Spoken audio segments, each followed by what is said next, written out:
Hi, my name is Izabella Kaufman, and I'm talking about political corruption with a twist on, you know, inequality. But for this project, I chose to speak on a mix of not only political corruption in Texas, but how that corruption is causing racial inequalities. So to start, let's go ahead and talk about gerrymandering. So the definition is to manipulate the boundaries of an electoral constituency so as to favor one party or class. It is basically just the redistricting in order to benefit different classes and put another class at a disadvantage.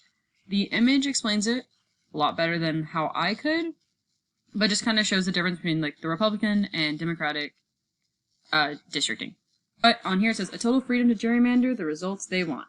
So it's basically just redistricting so that the state will get the freedom or the results they want from an election.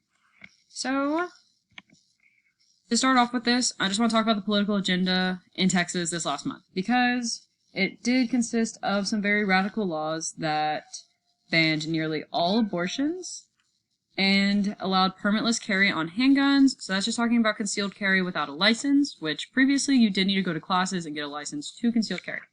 It also further restriction to access to ballots.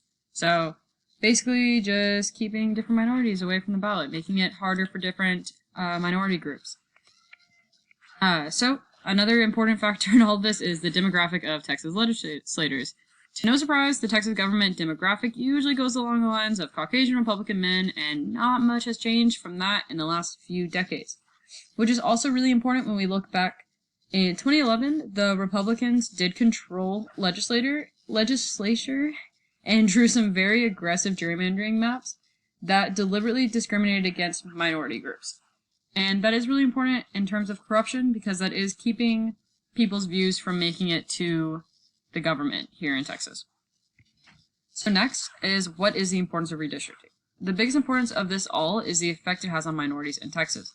Over the past decades, the population has grown in over 5 million individuals from different minority groups. With redistricting working in the white population favor, how are we ever going to be able to see some sort of political change from minority viewpoints? For example, currently, civil rights advocates insist that the new seats should be drawn to ensure that states' Hispanic, Black, and Asian communities that fuel a large population in Texas are actually able to have representation in Congress.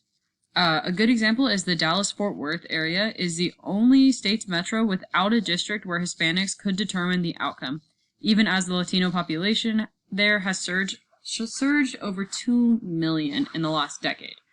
So it is showing how important it is to get everyone's views heard, especially from Texas, which is a melting pot. We have many different groups. It's not just a completely white population here. So this is my last one. I just put the political districts in Texas, but I am going to talk more about how much this is affecting everyone.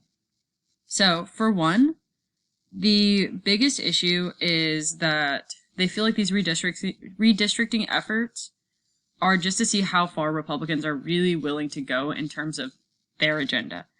They can draw more cautious lines that give them the best chance at maintaining their lock on Texas for another decade, 2 decades, who knows. Or they can go all in like they have before, where they were trying to get the Republican grab on Washington, D.C., which would effectively end Biden's administration and ability to govern. But there is a quote by Paul Rove in 2010 who said, "He who controls redistricting can control Congress." So that's also just talking about how the agenda in Texas and everything is really affecting Congress overall.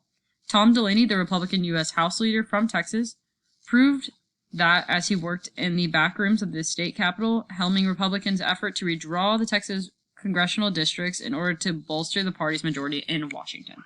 So essentially, this isn't just affecting us in Texas or just minorities in Texas. This really is affecting even our national government. The more seats in Texas that are taken over by Republican government officials is also giving them more seats in Congress and could essentially completely turn our national government to red instead of the mix of red, blue, or just blue.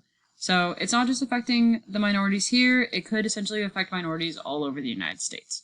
So that is essentially the point I was trying to draw to in this whole thing is just how far is Texas going to go before they realize that it is really unfair and they are discriminating immensely to many different parties. And here are my sources. I got most of my stuff from Texas Observer and the Tribune. So, thank you.